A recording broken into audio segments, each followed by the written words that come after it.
My next guest was one of the big winners this past weekend at UFC Vegas 29, getting the decision victory over Matt Semelsberger. It's Khaos Williams back here on the program. Khaos, how's it going, man? Man, it's going pretty good, man. Feel good to, be back in the winning column where I belong, Absolutely. I see you're doing the same thing as last fight, getting a little bit of an extra stay in Vegas. How's Vegas treating you right now? Man, Vegas loves me, man. I always got to stay out here every time I get a fight, man. Win, lose, or draw, still living, so I make the most of every day, man, That's great. How long are you staying until? Probably like a week or two. I don't even know. I'm just taking it every day by day. Yeah, well, that's good to hear. One thing I noticed heading into this fight that I didn't realize until after was that I saw you got to train at Jackson Wink ahead of this fight. How was that whole experience getting to train over there? It was pretty good. Kept me on my toes. Just being on the mat with a lot of the prominent people in the UFC. The OGs of the game like John, Holly. Obviously the coaches, Wink, Greg. Just a lot of Bellator fighters. Just a lot of people that kept me, elevating. The acclimates really made me have to grind harder. Because it's just I'm like a little dog in the gym. Yeah. So it just kept me hungry, but it was definitely great. Also, Albuquerque, you really don't got a lot going on there, so it's really nothing else to do but train. What was the connection there? How did you end up training there? Really, man, that was my first time. I've been there a few times, but obviously when I made my debut, I got connected with them because I made my debut on UFC 247 with Jon Jones on his undercard when he fought Reyes. We was all in the same room, in the same locker room, so I just kind of connected with them, let Jon know, man, I'm in the UFC now, basically just, it's crazy. It was surreal, to meet him. He was a cool dude, man, down to earth person, and I was just chopping it up with him, letting him know, man, it's crazy, I'm here now. I remember just watching you, da-da-da-da. His coaches was cool, and it was just come out, man, maybe da-da-da. Especially after my knockout, it was yeah, man, you see some potential when you come out, and, it just was what it was. Do you see you doing your camps there in the future, or was it just for this fight? I like the setup, man. I can see myself doing camps there for the future, but you never know, man. I always keep my options open. I try to just be the best I can be, so I never limit myself. But Jackson definitely got great coaching, great bodies.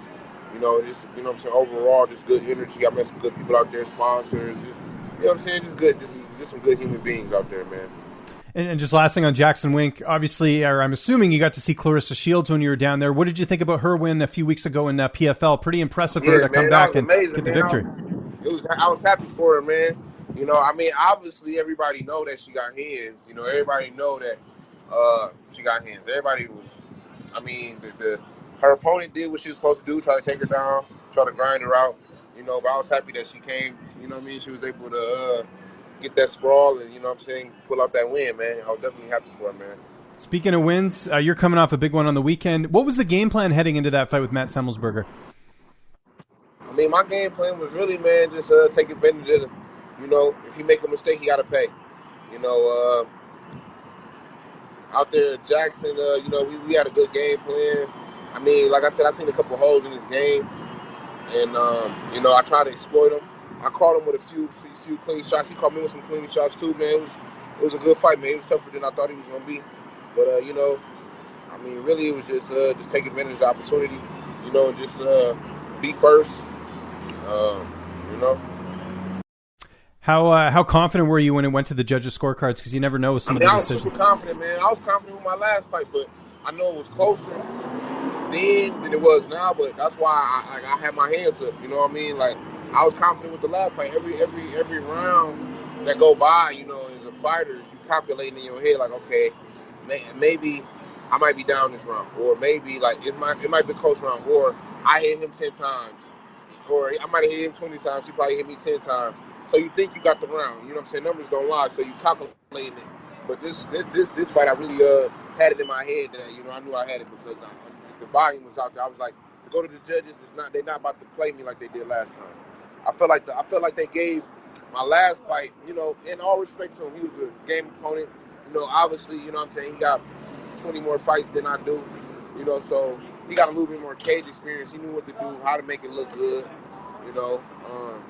All respect to him, man. He did what he had to do. But I feel like I said in one of my other interviews, man, I feel like he did more dancing than fighting. And I feel like I was the aggressor, but I did give him too much respect. But I controlled the center of the cage. As far as the significant strikes, I had more. He did take me down the last round. But like I said, if you look at the video, every round, first and second, I had more significant strikes. Going into the third round, I was up on the scorecards as far as significant strikes. And he didn't have a takedown then. He just had that Hail Mary submission in the end of the second round. And then the third round, I give him that because he did get 2 takedowns. But it is what it is. It's a lesson learned. And that just fed the fighter, man. Just gave me more fuel. You talked about being in Vegas. When are you looking to get back in there? When do you want to have your next fight? I got a couple little minor injuries, so I got to heal up first. But probably back in like September, October or something, Okay. You want to fight in Vegas again, or would you like to switch it up? Man, I'd rather. I mean, it really don't matter to me. You know what I'm saying? But I love Vegas. You know what I'm saying? Vegas love me. But I mean, if I can fight in front of a crowd, definitely in front of a crowd somewhere. Okay. Any opponents in mind that you're looking to fight next? Oh man, you know what I mean? Whoever, man, I want all the smoke, man. I want all the smoke. You know what I'm saying? That's just me. I don't run from it. I run towards it, man. But at the end of the day, like I was saying in my press conference, man, I don't really do the calling out people like that. My name ringing bells, and it's just how I was before I got to the UFC, man. Everybody know me, man. I don't really give people that clout. I don't give them that extra, People know me. They know who I am. And, it's just, I just let my management do that. I let the matchmakers do that. And, it is what it is. So they put in front of me, that's just who got to get it.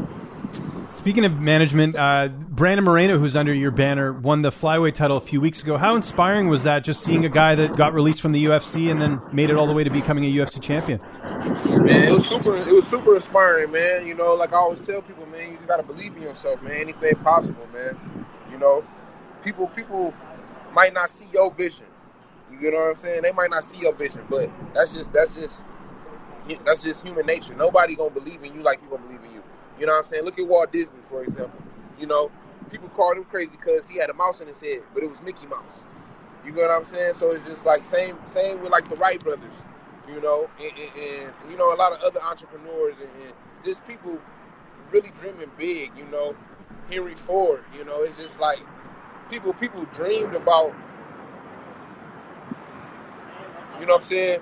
People, you know what I mean? Like people, when you really got a big goal, big dream, and a lot of people, they might not see it, but as long as you see it, as long as you believe in yourself, that's really all that matters. And Brandon Moreno, man, he believed in himself, so that's definitely inspiring to a lot of people, especially going into the UFC, getting kicked out, coming back. Come on now, like that's a success story in itself, man. Before we go, what are your plans for the rest of the week? Hitting up the pool or going to play some blackjack? What's on the agenda in Vegas? Man, I've been losing some money, man, gambling, man. So I'm gonna try to stay away from that. But just have a good time out here, man. Just enjoy the weather while I'm here. Definitely hit the pools and stuff. Get some good food, sightsee. Good stuff, man. Well, I'll leave you to it and enjoy the festivities in Vegas, man. Anyone you want to thank before we get out of here? Any sponsors? Any social media you want to plug? I'll give you the last word. Obviously, man. I want to thank God, man. Thank my team, Murcielago. Thank Jackson Wink as well. Thank the UFC, Dana White. Everybody that supported me, all my followers, fans, family. Coaches, obviously. I appreciate everybody, man. I'm here because of y'all. And, I'm going to keep doing this, man. I love y'all. And every time I'm in there, I'm going to be at my best, man. I'm a true professional. And y'all going to see me continue to climb the ladder.